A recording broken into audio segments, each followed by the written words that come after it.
Bismillahirrahmanirrahim. Assalamualaikum warahmatullahi wabarakatuh. Alhamdulillahirabbil alamin wassalatu wassalam ala sayyidina mursalin Muhammadin sallallahu alaihi wasallam wa ala alihi wa ashabihi ajmain.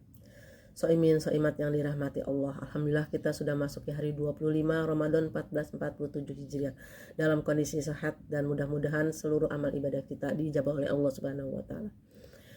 Pada kesempatan kali ini kita membahas bagaimana seorang muslimah tetap bisa beribadah maksimal pada kondisi haid.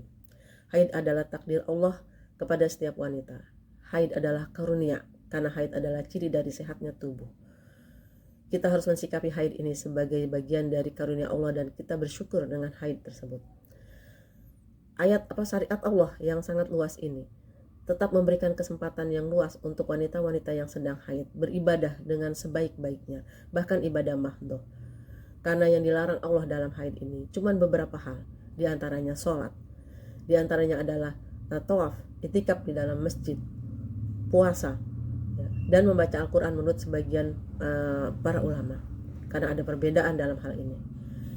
Kita bisa melaksanakan berbagai macam ibadah-ibadah utama, ibadah-ibadah mahdhah pada kondisi kita haid, baik di Ramadan maupun di luar Ramadan.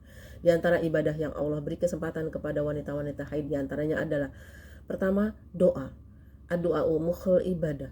Kita bisa berdoa, memanfaatkan waktu-waktu kita untuk berdoa di mana saja kita berada. Kita bisa mendoakan orang tua kita bisa mendoakan saudara-saudara kita bisa mendoakan keluarga kita, suami kita, anak kita bisa mendoakan saudara-saudara kita yang berjuang di tanah terjajah. Kita bisa mendoakan para binaan kita, para guru kita, para qiyadah kita. Kesempatan doa yang begitu luas yang Rasulullah ajarkan, baik yang ada di dalam Al-Quran maupun dalam hadis-hadis beliau. Insya Allah kita bisa tegakkan, bisa kita amalkan pada kondisi kita sedang haid. Doa menjadi bagian dari ciri khas kita. Doa menjadi bagian dari pendulang pahala bagi ibadah-ibadah kita. Amal berikutnya yang bisa kita lakukan, ibadah berikutnya yang bisa kita lakukan adalah zikir. Zikir adalah syariat Allah. Zikir adalah ibadah. Zikir adalah bagian dari sarana untuk kita mendapatkan pahala yang banyak. Zikir adalah tabiat, karakter Rasul, para sahabat, dan orang-orang salafus salih terdahulu. Kita bisa berzikir dimanapun kita berada. Dan kita bisa berzikir dengan meniru apa yang Rasulullah ajarkan kepada keluarganya, kepada putra-putrinya, kepada putrinya, kepada istrinya, kepada para sahabat. Rasulullah mengajarkan zikir kepada Fatimah ketika beliau mengalami permasalahan rumah tangga dengan zikir ringan yang berat pahalanya. Subhanallah wa bihamdi, subhanallah walhamdulillah wa la ilaha illallah wallahu akbar. Rasul mengajarkan zikir spektakuler kepada istri beliau yaitu Juwairiyah binti Haris. Zikir sederhana yang pahalanya berlipat ganda. Zikir tersebut adalah subhanallahi wa bihamdihi adada khalqihi wa ridha nafsihi wa zinata arsyih wa midada kalimatih. Rasul mengajarkan zikir kepada sahabat beliau dengan zikir-zikir utama diantaranya zikir tauhid. La ilaha illallah wahdahu la syarikalah lahul mulku wa lahul hamdu wa huwa ala kulli syai'in qadir. Dan begitu banyak zikir-zikir yang Rasulullah ajarkan dan bisa kita manfaatkan, bisa kita amalkan pada kondisi kita haid dan menjadi bagian dari pendulang pahala tersendiri. Amal berikut yang bisa kita tegakkan ketika kita sedang haid adalah mendengarkan ayat-ayat Al-Quran dari sarana yang kita miliki, dari HP.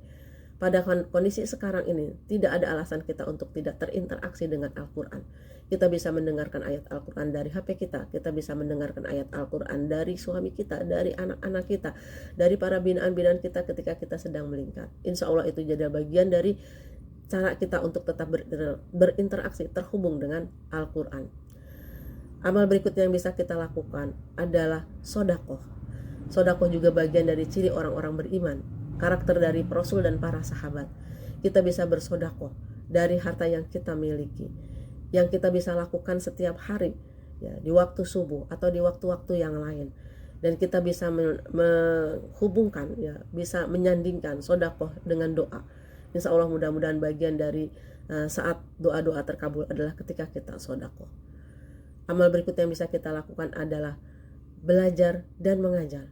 Pada kondisi saat ini kita bisa belajar dari alat yang kita miliki, terhubung dengan guru-guru sholih, terhubung dengan para ustadz-ustazah, terhubung dengan para ulama.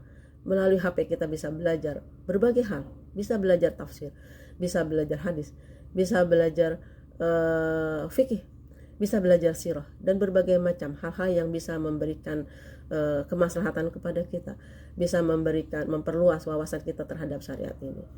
Kita juga bisa mengajar ya para wanita, para ummahat yang terinteraksi erat dengan lingkungannya, punya kesempatan untuk bisa membentuk kelompok-kelompok belajar bersama, kelompok-kelompok melingkar bersama. Kita bisa belajar bersama dan kita bisa memberikan manfaat juga kepada lingkungan kita. Amal lain yang juga bisa kita lakukan pada kondisi kita sedang haid, bahkan pada bulan puasa, kita bisa mencuri pahala yang banyak dari orang-orang yang berpuasa di lingkungan kita, di keluarga kita, yaitu menyelenggarakan urusan-urusan rumah tangga kita untuk memperlancar ibadah puasa mereka. Di antaranya adalah kita memasak, kita menyajikan hidangan-hidangan yang sehat buat suami dan anak-anak kita. Kita bisa mensodakohkannya juga kepada tetangga-tetangga kita. Kita menjamu orang-orang yang berpuasa. Mudah-mudahan Allah limpahkan pahala puasa sama dengan mereka yang berpuasa. Ya, membantu keluarga, membantu lingkungan, bersodakoh, ya, menyelenggarakan urusan-urusan puasa mereka merupakan bagian ibadah tersendiri bagi kita yang sedang haid pada saat kita sedang di bulan Ramadan. Ya.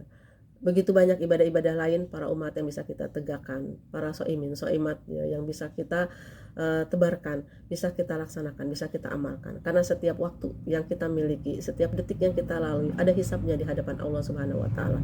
Tidak ada waktu yang terbuang kecuali dalam amal-amal ibadah, dalam amal-amal soleh. Dan mudah-mudahan semua amal ibadah dan amal soleh kita diijabah oleh Allah Subhanahu wa Ta'ala. Billahi fisabihaq. Assalamualaikum warahmatullahi wabarakatuh.